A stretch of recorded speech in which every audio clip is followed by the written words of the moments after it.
죽음의 권세를 이기고 다시 사신 예수님, 1987년쯤 됩니다. 지난 지가 부활절을 지난 해마다 겪는, 해마다 맞이하는 부활절입니다. 그러나 그 부활을 아직도 믿지 않는 사람들이 대구에는 90%가 됩니다. 이렇게 해마다 부활절을 성대하게 기념하면서 하나님 앞에 영광을 돌리며 우리의 신앙을 고백하고 있건만 아직도 믿지 않는 사람들은 왜일까 하는 생각을 가져봅니다. 사실은 다시 산다는 것을 믿는다는 것이 쉽지는 않습니다. 마가복음 8장에 보면 예수님께서 제자들과 함께 빌립보 가이사라 여러 마을로 다니실 때 제자들에게 이렇게 말씀하신 적이 있습니다. 인자가 많은 고난을 받고 장로들과 대제사장들과 서기관들에게 버림받아 죽임을 당하고 사흘 만에 살아나야 할 것을 비로소 그들에게 가르치시니, 여기서 비로소 가르쳤다, 이제 첫 시작이다 그 말이잖아요. 이제 이것을 가르치기 시작하신다 그 말씀입니다. 그런데 예수님이 죽었다가 사흘 만에 다시 살아나신다고 해도 제자들은 잘 못 알아들었습니다. 누가복음 18장 32절에서 34절 말씀에도 보면 예수님이 제자들에게 이렇게 말씀합니다. 인자가 이방인들에게 넘겨져 희롱을 당하고 능욕을 당하고 침뱉음을 당하겠으며 그들은 채찍질하고 그를 죽일 것이니 그는 3일 만에 살아나리라 하시되 제자들이 이것을 하나도 깨닫지 못하였으니, 하나도 깨닫지 못했다. 그 말씀이 감추었으므로 그들이 이르신 바를 알지 못하였더라. 왜냐하면 한 번도 그런 적이 없는 것을 말씀하니까 못 깨닫지요. 어떻게 그게 가능하냐는 거죠.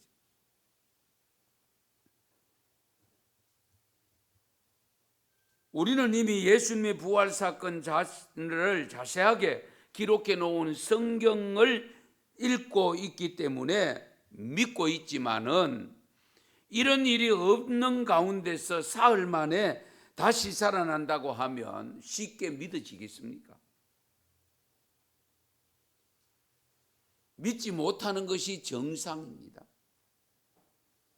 그런데 부활절 전에 이미 부활을 할 수 있는 가능성을 보여준 사건이 오늘 읽은 본문 내용입니다. 예수님이 세상에 계실 때에 친구처럼 가까이 지내던 나사로가 죽었다는 소식을 듣고 예수님께서 굉장히 민거적거립니다. 그 친한 친구가 죽었다 그러면 곧바로 내려가야 되잖아요.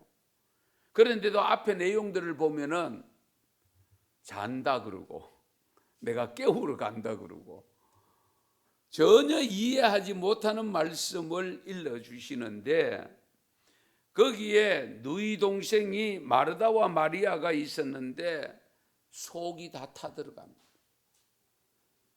우리 예수님이 계시면 괜찮을 텐데, 예수님이 있었으면 좋을 텐데, 예수님이 소식을 들었는지 못 들었는지 모르지만은 좀처럼 나타나지 않는데, 마르다가 어느 날 예수님이 오신다는 소문을 듣고 곧바로 집을 나서서 멀찍이 예수님과 마주치는 골목에 다다릅니다. 이미 그때에 나흘이나 되었고 무덤에서는 시신이 썩는 냄새가 난다라고 일러주고 있습니다. 그런데 마르다가 예수님을 맞이하면서 곧바로 예수님께 항의하듯이 이렇게 이야기합니다. 주께서 여기 계셨더라면 내 오라버니가 죽지 아니하였겠나이다. 이것은 예수님의 능력을 어느 정도 믿는다는 거잖아요. 주께서 여기 계셨더라면 내 오라버니가 죽지 아니하였을 것인데, 그러나 나는 이제라도 주께서 무엇이든지 하나님께 구하는 것을 하나님이 주실 줄을 압니다. 믿음 좋지요? 예. 지금이라도 주님께서 우리 오빠를 하나님 앞에 기도해서 살릴 수 있다고 믿고 있는 겁니다.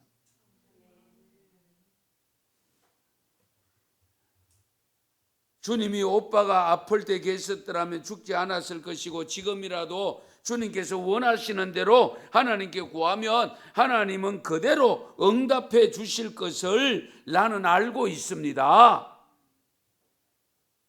마르다가 전하는 이 말을 듣고 계시던 예수님께서 마르다에게 네 오라비가 다시 살아나리라. 여러분, 앞에서 고백한 대로 하면은, 예수님이 이 말씀을 하면 어떻게 해야 될까요? 아멘 해야죠. 그렇지 않아요? 아멘하고 받아들여야 되는데 엉뚱한 말을 합니다. 마지막 날에 부활할 때에는 다시 살아날 줄을 내가 아나이다. 참, 믿음이라는 것은 알다가도 모를 일입니다. 분명히 앞에서 고백한 것을 보면 예수님이 지금이라도 하나님 앞에 뭔가 구하면은 큰 일이 일어날 것처럼 고백을 해놓고는 예수님께서 곧 너희 오라비가 다시 살아날 것이라고 하니까 마지막 날에 부활할 때는 살아날 줄을 내가 압니다. 그 말은 뭡니까? 지금은 아니잖아요. 지금 어떻게 살아요? 그 표현이거든요. 사실은 예수님께서 이 말씀에 아멘 하고 막 어쩔 줄 몰라 좋아하면서 무덤으로 바로 막 뛰쳐가야 될 텐데 그렇지를 않습니다. 예수님께서 마르다에게 다시 이렇게 말씀합니다. 오늘 25절 26절입니다. 그 11장 25절 26절로 나는 부활이요 생명이니 나를 믿는 자는 죽어도 살겠고 무릇 살아서 나를 믿는 자는 영원히 죽지 아니하리라. 네가 이것을 믿느냐? 이것을 내가 믿느냐? 그리고 27절에 보면 마르다가 재빨리 고백을 하기를 주여 그러하외다 주는 그리스도시요 세상에 오시는 하나님의 아들이신 줄 내가 믿나이다. 이렇게 한참 옥신각신하다가 느닷없이 마르다가 집에 지금 손님을 맞이하면서 있는 동생 마리아가 있는 곳으로 뛰쳐갑니다. 예수님이 마리아가 어디 있느냐 물었는지 어떻게 했는지 모르지만은 마르다가 마리아가 있는 곳으로 가서 선생님이 너를 오라 하신다. 너를 부르신다. 마르다 언니가 일러주는 그 말을 듣고는 벌떡 일어나서 예수님이 계시는 곳으로 다가갑니다. 상갓집에 와가 한참 울고 위로한다고 있는 손님들도 이게 무슨 영문인지 몰라서 그냥 이제 같이 따라갑니다. 마리아가 갈 때에 예수님이 걸어오시고 있는 것이 아니고 마르다와 만났던 그 자리에 그대로 계셨습니다.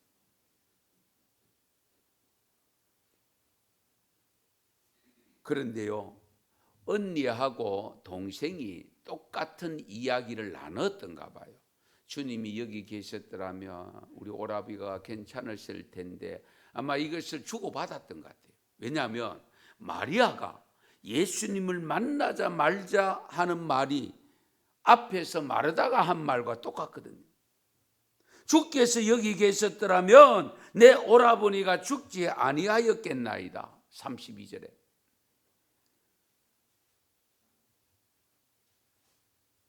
비통한 마음으로 울면서 마리아가 그렇게 이야기하고 손님들이 울면서 따라 나온 이 모습을 보시고 예수님도 마음이 비통했다라고 표현합니다.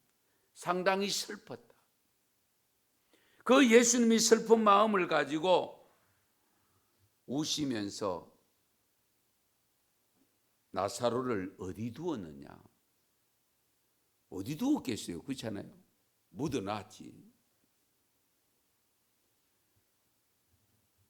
그래서 결국은 무덤으로 안내를 받아서 나사로가 묻혀 있는 무덤인데 우리 같이 땅을 파고 묻는 무덤이 아닙니다.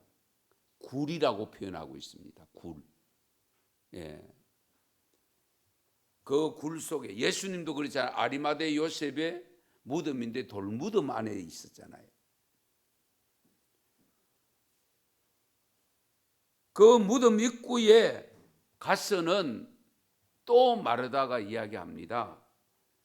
죽은 지가 이미 나흘 되었음에 썩는 냄새가 납니다. 벌써 냄새가 납니다.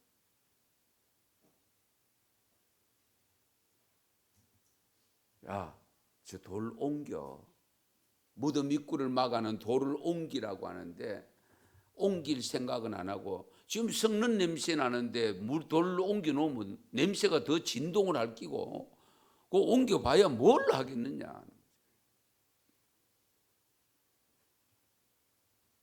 이때 예수님께서 마르다에게 또 다시 이야기합니다. 내 말이 네가 믿으면 하나님의 영광을 보리라. 할렐루야. 네가 지금 내 말을 믿으면 이 말은 뭡니까? 돌문을 옮겨 놓으면 하나님의 영광을 보리라. 하나님이 어떻게 하는가를 네가 보게 될 것이다.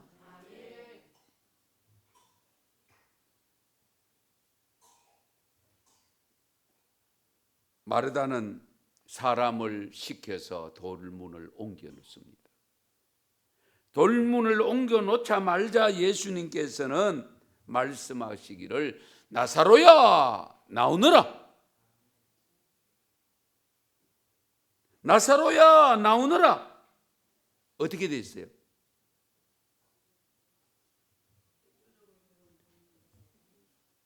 예수님의 부름의 소리를 들었는지 못 들었는지 어떻게 했는지 모르지만은 그런데 죽었던 나사로가 걸어 나옵니다. 할렐루야. 한번 생각해 보세요. 걸어 나오는데 아직 수족을 묶인 채로 얼굴은 그 수위로 가린 채로 나옵니다.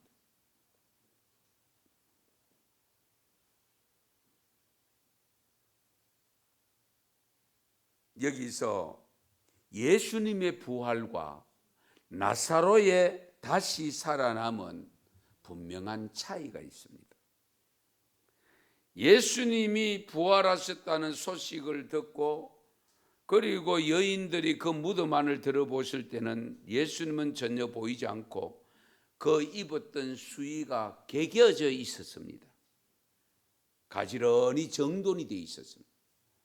그런데 지금 나사로는 어떻습니까? 수의를 입고 있고 그리고 묶은 채로 나왔습니다.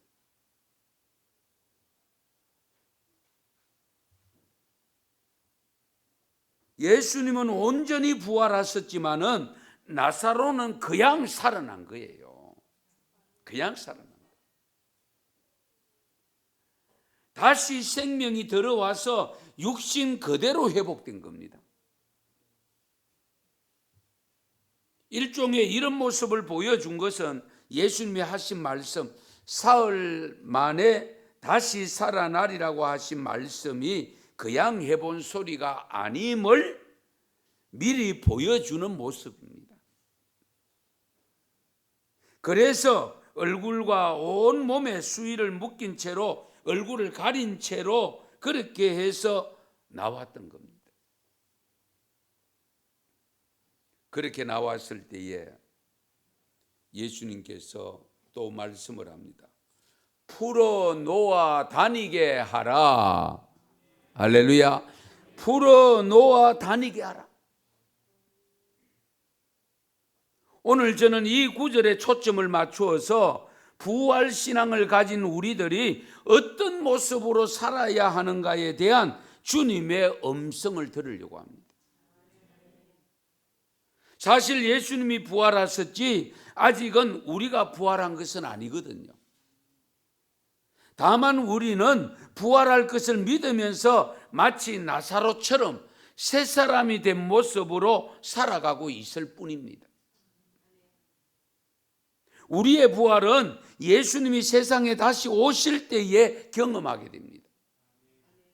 그러므로 우리가 부활의 소망을 갖고 있지만 아직도 완전히 놓이지 않고 묶인 채로 덮인 채로 살고 있는 모습들이 많이 있다는 사실입니다.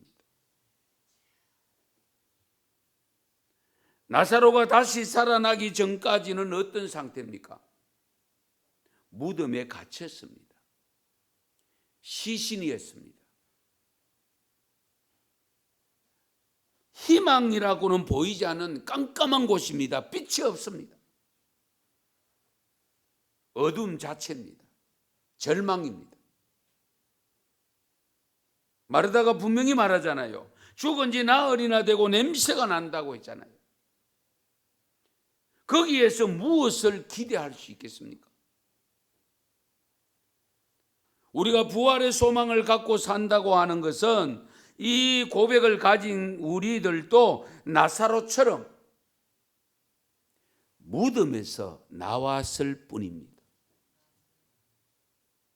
그러면 무덤이 어디냐? 오늘 우리들의 무덤이 어디냐?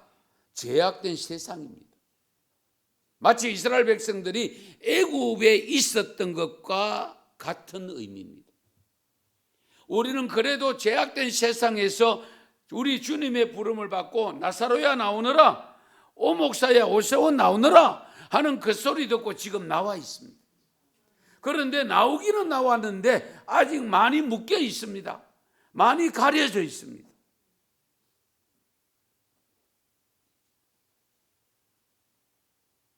부활 소망을 갖고 산다고 하면서도 부활의 기쁨보다는 세상 모든 것에 갇힌 채로 살아가는 성도들도 많이 있고요. 묶인 채로 살아가는 분들도 많이 있습니다.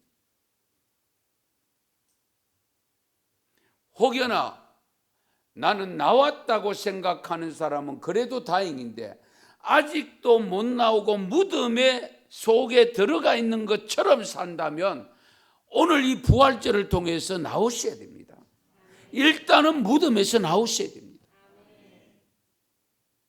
그 무덤이 어디냐? 죄의 무덤입니다. 죄의 무덤에서는 일단 나오셔야 됩니다.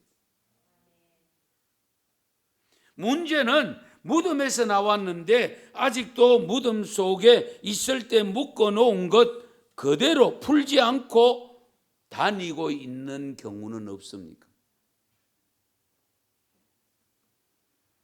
여러분은 어떻습니까? 부활신앙을 갖고 무덤에서 나왔지만은 여전히 여러분의 삶 속에서 묶인 채로 살고 있지 않느냐는 겁니다. 진정 묶인 것, 동인 것 다 풀고 놓인 채로 자유함을 누리고 살고 있습니까?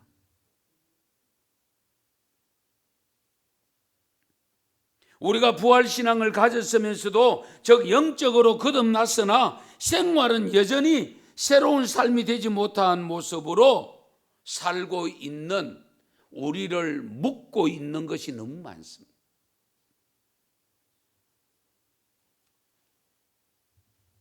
우리가 하나님 앞에서 아무것도 할 수 없는 모습,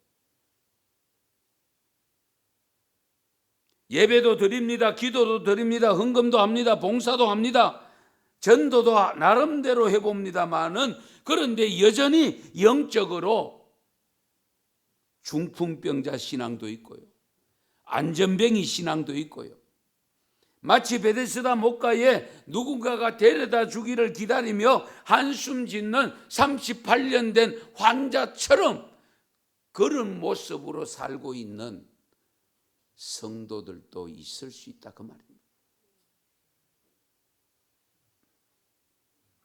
만에 하나라도 여러분들이 지금 아직도 무덤에 묻혀 있다라고 생각되는 분은 나사로야 나오너라는 이 음성 듣고 나오셔야 되고, 이제 나온 상태에서 나를 묻고 있어서 하나님 앞에 진정한 헌신이 되지 못하고 하나님 앞에 진정한 예배를 드리지 못하고 하나님 앞에 완전히 드리지 못하는 모습으로 묶인 채로 어정쩡하게 있다면 풀어 놓아 다니게 하라, 이 음성을 들을 수 있기를 축원합니다. 그러면 구체적으로 몇 가지 살펴볼게요. 저와 여러분들을 묶고 있는 것이 어떤 것들이 있는가? 옛사람입니다. 옛사람을 아직도 온전히 버리지 못함으로 그 옛사람에게 묶여 있어서 새사람이 되지 못하고 있습니다. 로마서 6장 5절에서 7절 말씀입니다. 우리 같이 한번 자막했던 거 같이 읽겠습니다. 만일 우리가 그의 죽으심과 같은 모양으로 연합한 자가 되었으면 또한 그의 부활과 같은 모양으로 연합한 자도 되리라. 우리가 알거니와 우리의 옛사람이 예수와 함께 십자가에 못 박힌 것은 죄의 몸이 죽어 다시는 우리가 죄에게 종노릇하지 아니하려 함이니, 이는 죽은 자가 죄에서 벗어나 의롭다 하심을 얻었음이라. 아멘. 죄에서 완전히 해방됐다. 그런데 여전히 죄의 사슬에서 헤어나지 못한 채 오히려 결박당해서 움직이지 못하는 죄의 종이 된 모습으로 살고 있는 것이 없느냐는 겁니다. 그건 여러분 각자가 살펴보셔야 됩니다.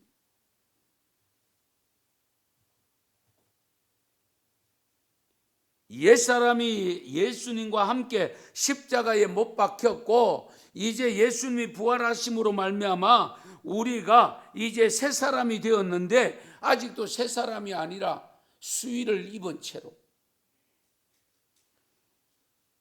우리 보통 시신을 묶는데 몇 분 먹지요? 묶는 곳이 몇 분? 예? 7번. 그 묶어놓은 걸 뭐 일부분은 풀어졌을 수 있습니다. 가슴끈은 풀어졌든지 머리끈은 풀어졌든지 다리끈은 풀어졌든지, 그런데 다 풀어져야 되는데 다 풀리지 아니하고 묶어놓은 부분들을 오늘 부활절을 통해서 찾아보셔야 돼요. 에베소서 4장 22절에서 24절에 이렇게 말씀합니다. 너희는 유혹의 욕심을 따라 썩어져가는 구습을 따르는 옛사람을 벗어버리고 오직 너희의 심령이 새롭게 되어 하나님을 따라 의의 진리의 거룩함으로 지으심을 받은 새사람을 입어라. 옛사람을 벗어버리고 새사람을 입는 것이 뭐냐? 묶인 것을 푸는 겁니다. 가려진 것을 떨쳐내는 겁니다. 예수 믿는 믿음으로 살지만은 여전히 부자유스럽게 아직도 여러 가지 옛사람에 의해서 이렇게 얽히고 저렇게 설키고 해서 묶여진 부분이 있으면 이번 부활절을 통해서, 금년 부활절을 통해서 모든 것 다 끌어지는 해방의 자유함을 누릴 수 있기를 축원합니다. 죄에만 묶이는 것이 아니고요, 율법에 의해 묶이는 경우도 있습니다. 율법으로는 죄를 깨닫게 할 뿐이고 구원은 믿음으로 받습니다. 그런데 고린도후서 3장 13절 14절 말씀에 보면 우리는 모세가 이스라엘 자손에게 장차 없어질 것의 결국을 주목하지 못하게 하려고 수건을 그 얼굴에 쓴 것 같이 아니하노라. 그러나 그들의 마음이 완고하여 오늘까지도 구약을 읽을 때에 그 수건이 벗겨지지 아니하고 있으니 그 수건은 그리스도 안에서 없어질 것이라. 이게 지금 가톨릭에 하고 있는 의식입니다. 가톨릭에는 여성도들이 수건을 다 쓰고 있죠. 예수님이 그 수건을 다 벗어 제쳐놨는데도 아직도 쓰고 있습니다. 지금 그 이야기입니다. 지금 그 말씀입니다. 너희들이 진정한 예수 그리스도를 믿음으로 부활 신앙을 갖게 되었고 이제 새 사람이 되었으면, 옛 사람이 죽었으면 이제는 완전히 돌아서야 된다.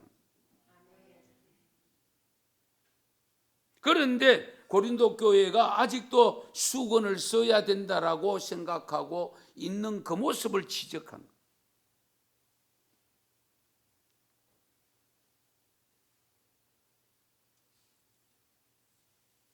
율법에 묶여 있으면 안 됩니다. 우리는 믿음 안에서 진정한 자유함을 누리는 믿음으로 사셔야 됩니다. 그리고 또 우리를 쉽게 묶는 것이 뭐가 있느냐? 물질입니다. 재물입니다. 돈입니다. 민수기 22장에 보면 돈으로 발람 선지자를 매수하려는 장면이 기록되어 있는데요. 발락이 계속적으로 이스라엘 전쟁에서 패하니까 발람 선지자를 불러서 이스라엘을 저주하도록 하지만은 발람 선지자가 그걸 거절합니다. 그러나 발락은 포기하지 아니하고 두 번째로 다시 시도하면서 성공을 거두는 듯하지만은 하나님이 결국은 발람 선지자가 하려는 일을 막아버립니다. 오늘날도 물질로 주의 종들을 시험하는 경우가 있습니다. 돈 가지고 회유하는. 그래서 하나님은 재물을 자랑하지 말라라고 여러 곳에서 일러주고 있습니다. 예레미야 9장 23절에 보면 부자는 부함을 자랑치 말라라고 말씀합니다. 사도행전 5장에 보면은 여러분 은혜 받은 신앙을 가진 아나니아와 삽비라 부부가 애석하게도 물질에 묶여서 풀려지지 못함으로 인해서 결국은 비참한 죽음을 죽게 됩니다. 롯의 아내가 세상 물질 문명, 물질의 욕망 때문에 소금 기둥이 되고 말았잖아요.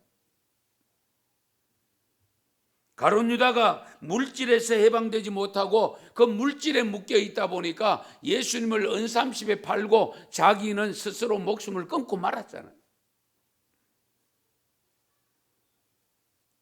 예수님 당시에 부자 청년도 재물에 묶여서 영생을 얻는 자리에 이르지 못하고 돌아가고 끝이 났습니다. 마태복음 6장에 보면 보물을 하늘에 쌓으라고 하시면서 결단코 사람들은 두 주인을 섬길 수 없다라고 분명히 말씀하고 있습니다.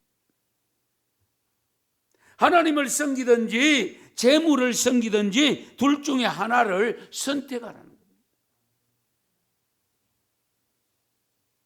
그런데 막달라 마리아는 묶이지 않았습니다. 300데나리온이나 되는 향유를 예수님의 발에다 붓고 자기 머리로 예수님 발을 씻겼잖아요. 묶이지 않는 사람은 자기 수준에 과분할 정도로 내려놓을 수 있지만은 거기에 묶여버리면 푼돈 같은 것도 못 내려놓습니다.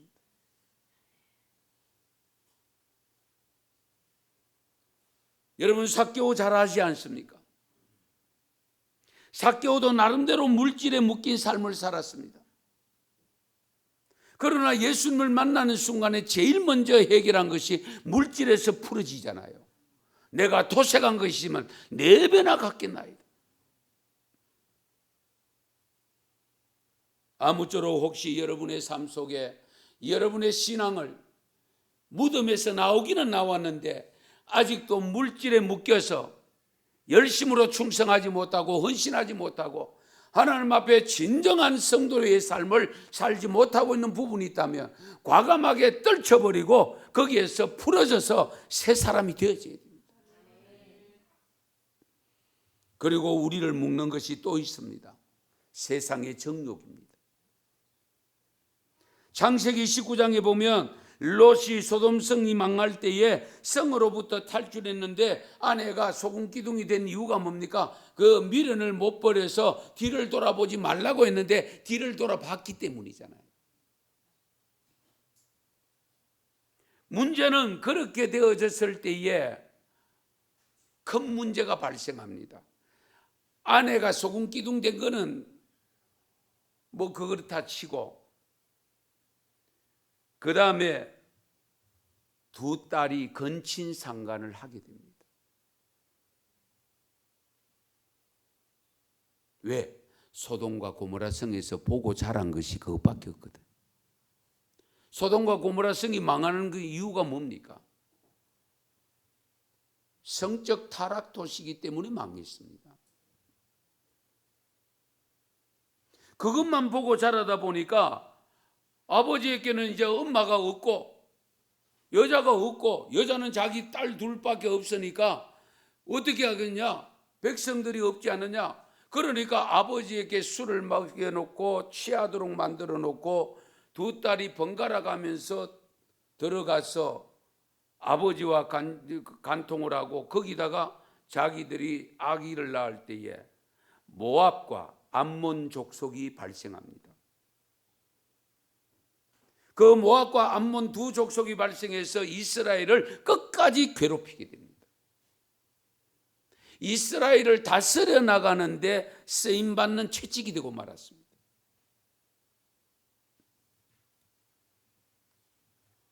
국가 지도자들이 여기에 묶여버리면 큰 꿈을 포기해야 하는 사건이 발생하는 것을 우리가 볼 수 있잖아요. 목회자가 여기에 묶여버리면 결국은 목회를 할 수가 없는 거죠.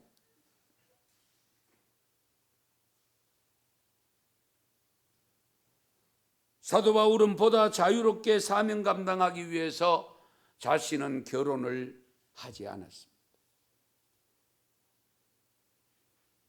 대단한 결단이지만은 고린도서에 보면은 사도 바울을 통해서 일러주는 말씀이, 너희가 극복할 자신이 없거들랑 결혼해라 라고 일러줍니다. 오늘날 우리가 살아가는 삶 속에 우리가 새롭게 옛사람을 완전히 벗어버리고 새사람 된 모습으로 살아감에 있어서 이 정욕의 줄이 쉽게 우리를 묶어 놓으려고 합니다. 그걸 끌어야 됩니다.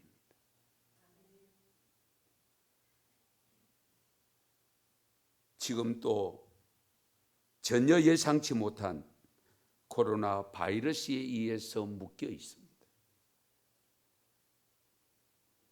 심각한 수준으로 묶여 있습니다. 보통 묶인 것이 아닙니다. 사람의 출입과 이동을 묶고 있고요, 경제적 활동을 묶고 있고요, 여기에 우리의 예배까지도 묶어버렸습니다. 신앙의 활동을 묶어버렸습니다.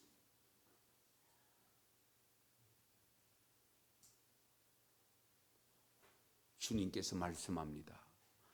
이번 부활절을 통해서 풀어 다니게 하라. 풀어 다니게 하라. 풀어지는 역사가 이번 부활절을 통해서 새롭게 일어날 줄로 믿습니다.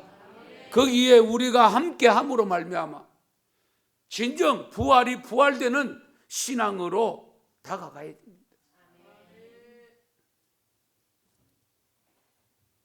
이 외에도 우리의 신앙생활을 얽어매는 것들이 여러 가지가 있을 수 있습니다. 질병에 의해서 묶이는 경우도 있습니다. 뿐만 아니라 영적 질병에 묶이는 경우도 있습니다. 영적인 나태함 때문에, 또 어떤 분은 취미생활에 육신의 건강 유지하는데 체면 문화 등등으로 인해서 우리가 새롭게 된 모습으로 완전히 옛 생활을 끌어야 되는데 끌지 못하고 있는 이런 요소들을 하나하나 다 끌어내야 됩니다. 벗겨내야 됩니다. 그것이 부활을 믿는 신앙인의 모습입니다. 혹시라도 성도 여러분들이 묶여있는 분이 계신다면 오늘 주님께서 나사로를 향하여 일러주셨던 말씀을 깊이 들으시고 거기에 분명한 응답을 하셔야 됩니다. 풀어 다니게 하라. 여기에 한 가지 중요한 점이 있습니다. 풀어 다니게 하라. 내 손으로 못 풀어. 왜? 다 묶여 있어. 그래서 풀어 다니게 하라고 했습니다. 누군가가 풀어줘야 됩니다. 그러면 내가 지금 묶여 있는 이 모습들을 누가 무엇으로 끌어줄 것이냐? 주의 종을 통해서 주시는 말씀을 통해서 끌어집니다. 말씀을 통해서.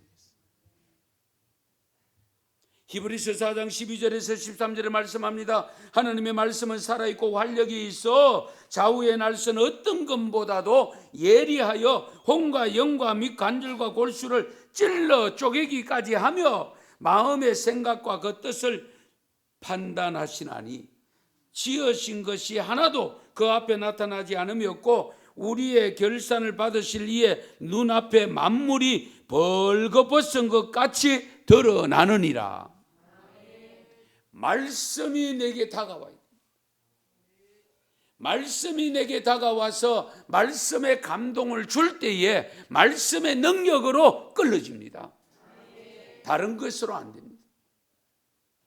나름대로 여러분들이 결단력 가지고 결단해 보지만은 그 결심 며칠 갑니까? 얼마 못 가요. 요한복음 8장 32절에 이렇게 말씀합니다. 진리를 알지니 진리가 너희를 자유케 하리라. 말씀이 너희를 자유케 하리라. 묶인 것을 푸는 도구는 하나님의 말씀임을 믿으시기 바랍니다. 그래서 우리는 말씀을 묵상해야 되고요. 그래서 말씀을 자주 들어야 되고요. 그리고 말씀을 깨달은 대로 순종하셔야 됩니다.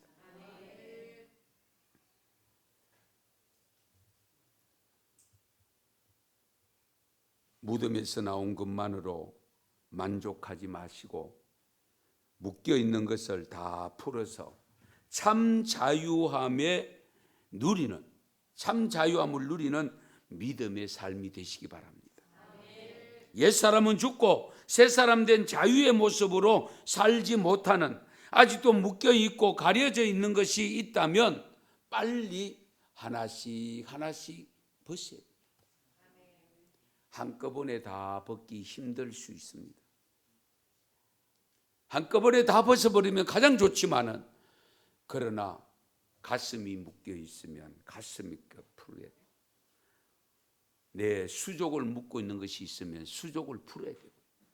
내 허리를 묶고 있는 것이 있으면 하나씩 풀어서 정말 진정한 자유함을 누릴 수 있는 부활의 신앙이 될 수 있기를 축원합니다. 축복합니다. 기도드리겠습니다.